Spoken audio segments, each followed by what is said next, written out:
All right, what is going on, everybody? Welcome back to another day of Saber Sims DFS office hours. It is Wednesday, January 11th of 2023. Got an eight game NBA slate on tap tonight with one of the few milli makers that DraftKings runs. So good luck to all participating in the milli maker tonight over on DraftKings. Got a 4-game NHL slate, and I myself will be looking ahead to PGA kicking off tomorrow morning. So probably getting those lineups ready today, doing some test runs, making sure everything looks good, and then keeping my eye out for any late withdrawals. So a lot to talk about today. We can talk about NBA, talk about PGA, talk about NHL. Looks like there's about 2 questions in the queue to get us going today. So if you guys have questions, now is a great time to get them in.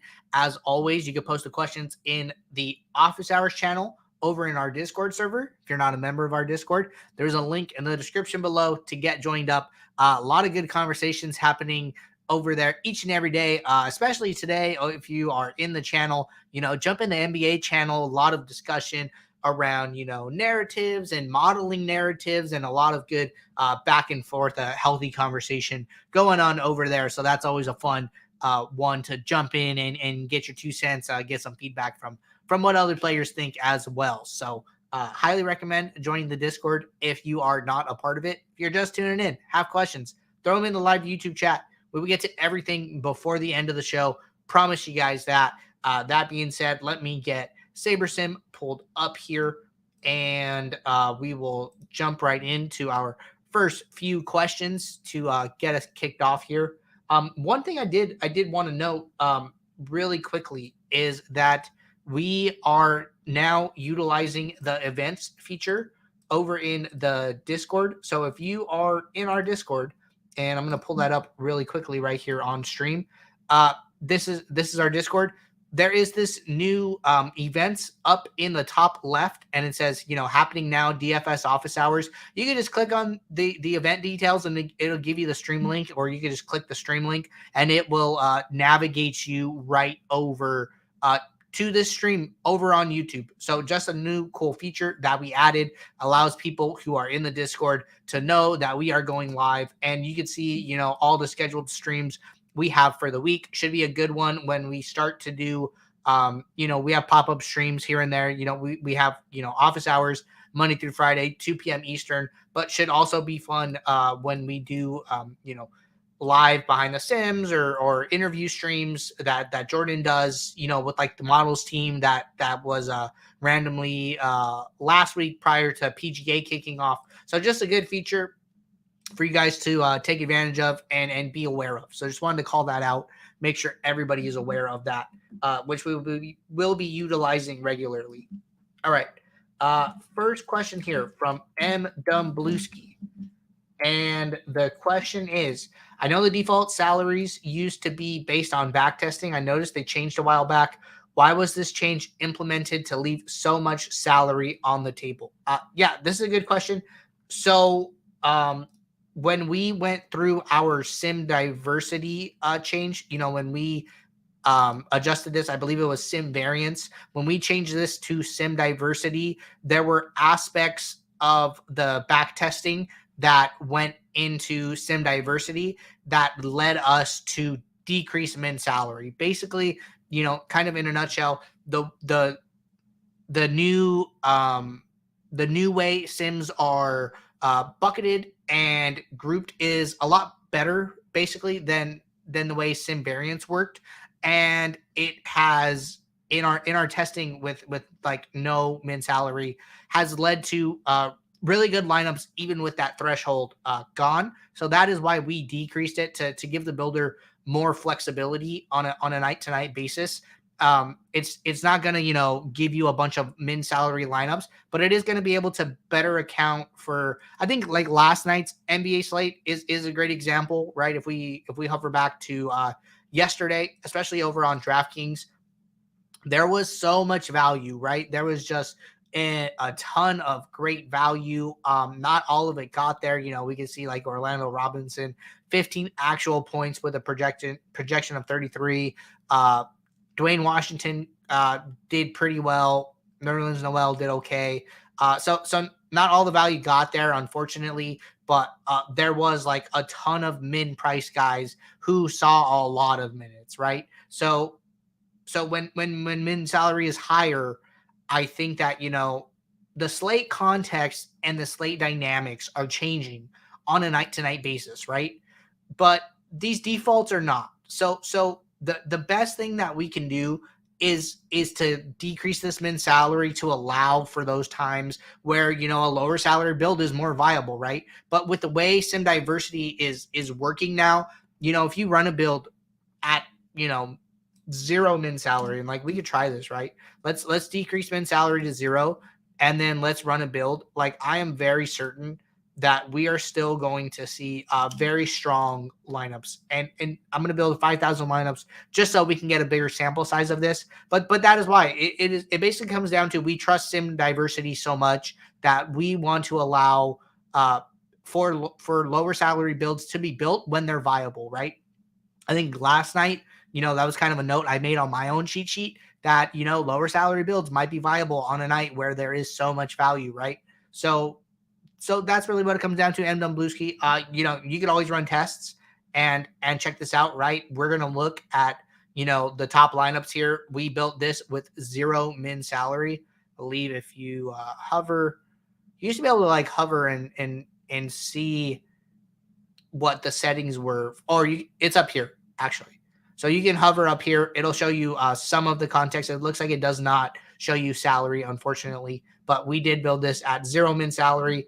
And if we look at our top lineups, all above 49K, 50,000. So like it was this type of testing, obviously at a much bigger scale and more involved. But when it always makes me feel comfortable when I give the builder more flexibility and it still does the right things. That tells me that it knows what it's doing and it is able to account for all the things that we say appropriately and give you solid lineups. So, zero min salary, top 20 lineups, not a single one below 49.1. Looks like it's doing, or below 49,000, looks like it's doing exactly what we anticipate it to do. So it's always great to do these tests and to check it out. But that is why min salary is lower in multiple sports. All right. Next question here. Looks like it's a two-parter.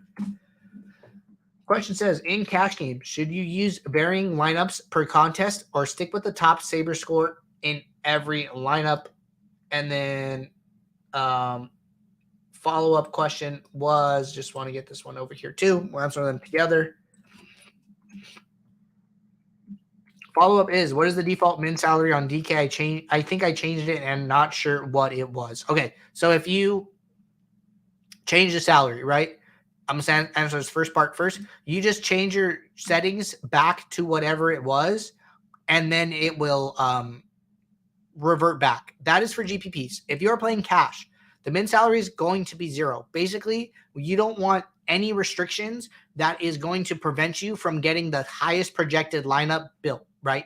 So, if there's a ton of value on the slate for whatever reason and the top projected lineup is 40,000, you do not want a min salary barrier that is going to prevent you from getting that no matter what, because that is what is important for cash. So cash, the min salary is zero by default. If you're on GPPs messing around doing stuff, you could just change the slider settings and revert it back, and that will bring your min salary back to whatever value it is set to by default. All right, going back to this first question. In cash games, should you use varying lineups per contest or stick with the top saber score in every lineup? To be honest, I'm not a big cash player. I think a lot of us over here at SaberSim are not. Cash is really hard in 2023 DFS now. One, you got to beat the rake, and then two, you got to make a profit on top of that. We feel that your bankroll is usually more worthwhile somewhere else in GPPs specifically, where you can have some of those more exponential higher outcomes and get a big return on your profit, right? But if you're playing cash, my opinion is to take, okay, and this is one distinction I want to make. You said top saber score in every lineup. You should not be playing the top saber score lineup in cash. You should be playing the highest projected lineup or the highest 50th percentile lineup, right? But I think both of those are good options. And I'm just going to run a couple of cash lineups here and we can talk about it. You should notice that the cash lineups build slower than the GPP lineups. That is intentional. The way the cash algorithm works is different from the way that the GPP algorithm works. And with the cash builder, we are trying to build the mathematically optimal or highest projected lineup, descending. So that does take more time. That is why the cash builder does go slower. So not a bug or anything like that. The logic is just different and a little more time intensive. A lot more calculations going on with the cash builder. But I'm just going to stop it at 20 here. So you're going to see that it is default sorted by projected score. That is a recent change that we made, something that a lot of people had been asking for.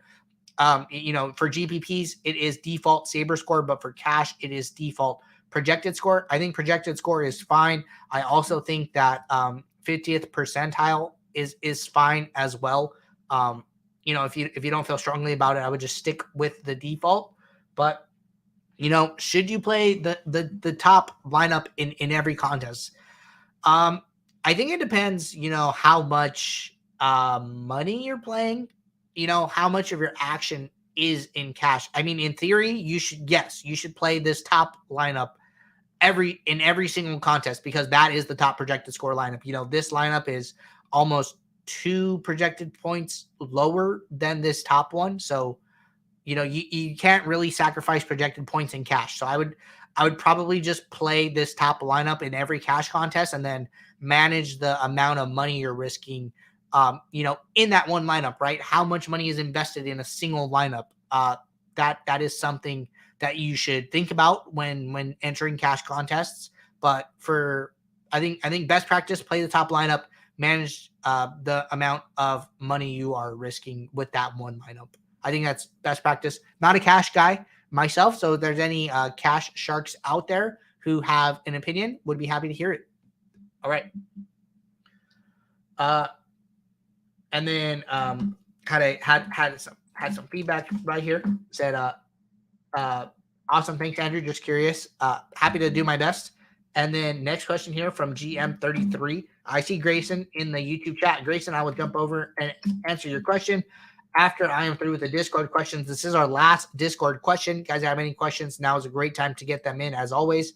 GM33 said, for tonight's NBA 8-game slate, if I wanted to run a single build for 65 lineups, 320 maxes, 2 single entries, and 1 3 max, how would you adjust the default sliders to accommodate? Would you build it under a specific drop-down configuration, or would you, for example, pick the 20 max and drop to manual mode and fine-tune the sliders? Yeah, I don't think there's a right or wrong answer here. Personally, when I'm in this situation, maybe I'm in a time crunch. I don't have time to, split up my lineups into diversifiers and elevators. Maybe, late breaking news, I got to build it all at once. Usually what I'll do, I'll just build it all at the highest setting. Like if I'm playing, you saying you're playing 320 maxes. If I'm playing, 20 max and maybe it's over 50,000, maybe it's not, maybe it's like 10 to 50. I'll just build it at whatever the highest contest slider settings are. So if I have, a single entry that's 1 to 10,000 where the sliders are lower, and then I have a 3 max where the sliders are a little higher, and then I have a 20 max where the sliders are even higher, I would just use the 20 max setting. My personal reason for doing this is that, a lineup in a 20 max might not win a 20 max, but it could probably win a single entry, right? If you have, a 5th place in a 20 max contest, like the quarter jukebox, and then you go and look at the highest score in, the $1 single entry, more often than not, in my anecdotal experience, that 5th place lineup probably could have won the single entry, right? So I think that, just building all of my lineups that could win the 20 max that I'm shooting for could probably win the other smaller single entries, 3 maxes. as well. So I would just build it all on the highest and go from there. I think it's totally fine to come in here and say, okay, my sliders for my 20 max are 347, and then my sliders for my single entry are 226, and then I'm gonna do something in the middle like a 236. These 1-2 slider ticks aren't gonna make too big of a difference. I think if you are focusing on adjusting inputs and doing different things like that. I think you're going to get solid lineups either way, but I don't think there's a wrong or right answer, and I think all of the methods have value. The only thing I'd probably caution is like don't take your single entry sliders and then use that for your 20 max. The reason sliders, sim diversity is higher is that we want more of those narrowed range of outcomes where those players have higher upside outcomes, higher ceilings. That is what is going to win you those 20 max, those 150 max contests. So that's why I always kind of like to lean on the high side, better than leaning on the low side. But good question there, GM33. And we are hopping over to YouTube chat. Got a question from Grayson. Grayson said, "What's up, Andrew? How would I create one build where you targeted certain players in games? Example, Phoenix had 3 optimal players yesterday. What if I wanted to create this type of build for 3 games?" Really quickly, GM33 said, "Thank you. Yep, no worries, GM33. Happy you're able to catch it live." So getting back to this question, how would I create one build where you target certain players in games? Example, Phoenix had 3 optimal plays yesterday.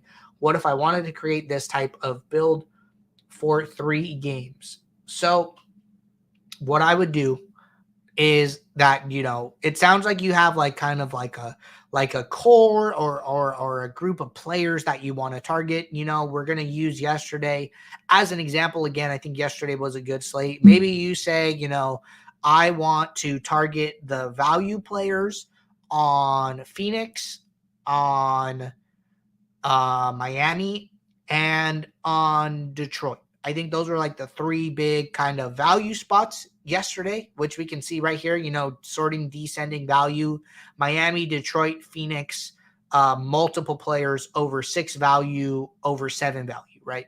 What I would do is I would put them in a group probably. And I would come in here, I would do a manual group rule, and I would put them all in the rule.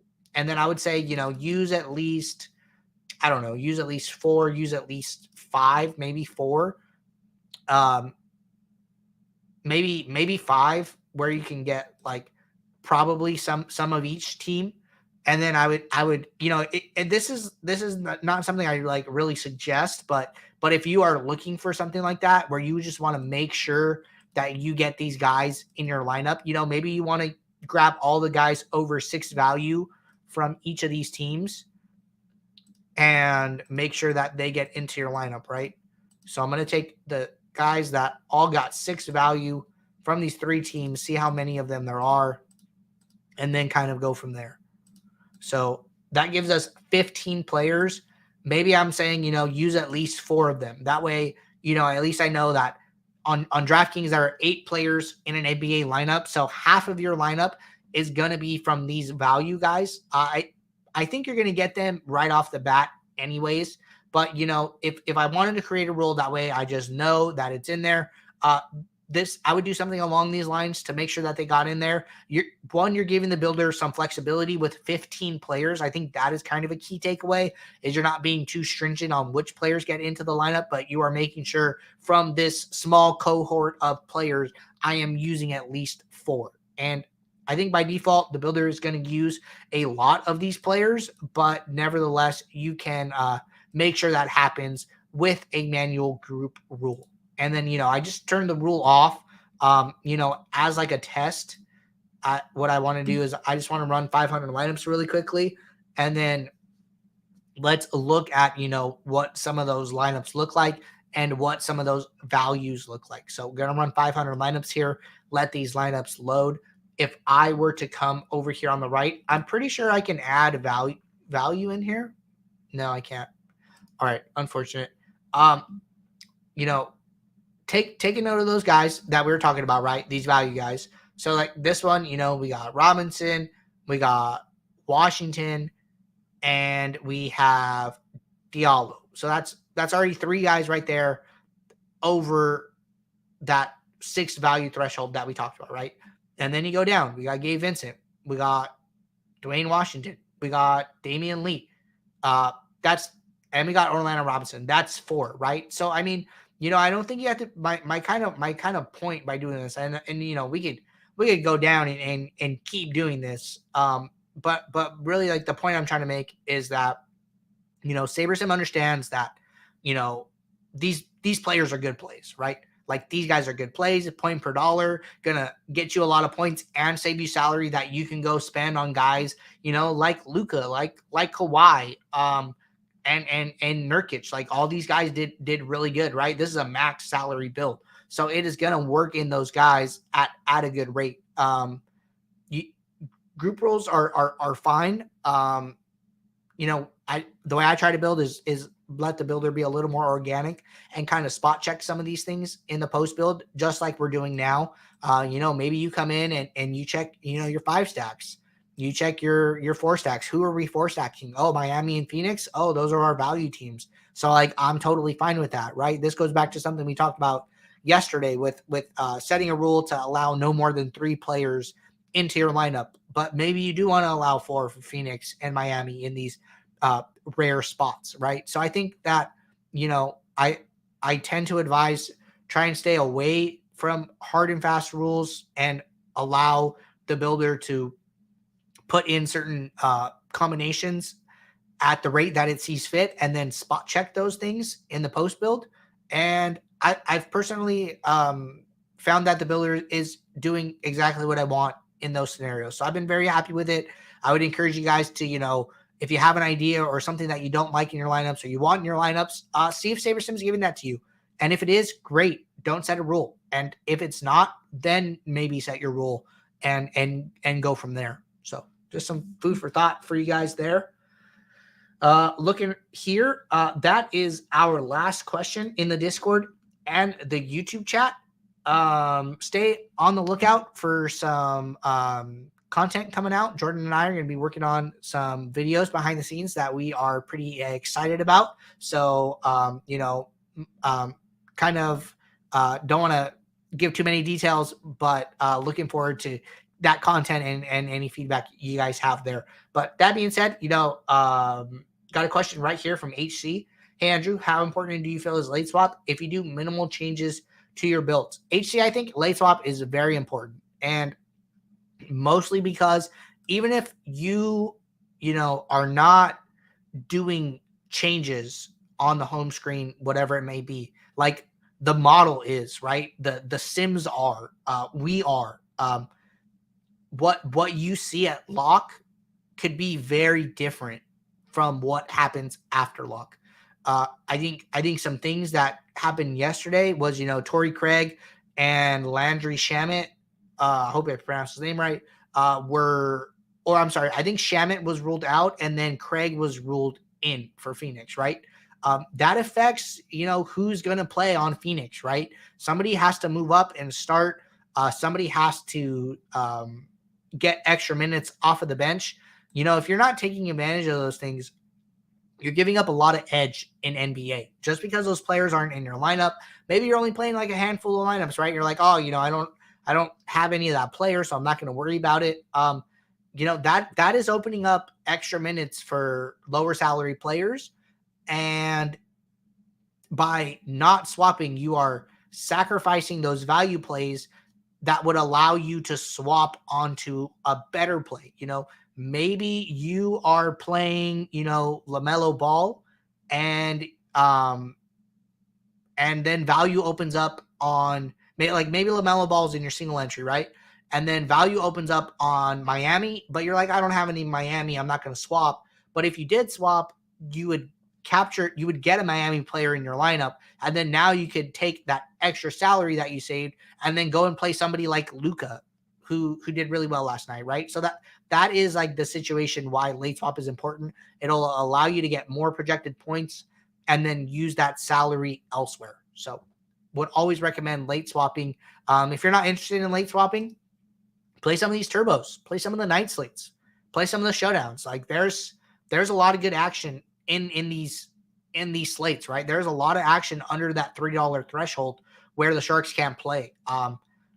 I've been looking into that a lot in trying to work it into my process, and I've been surprised at how much good action you can get in some of these other slates. So just some thoughts there, HC, but good question as always.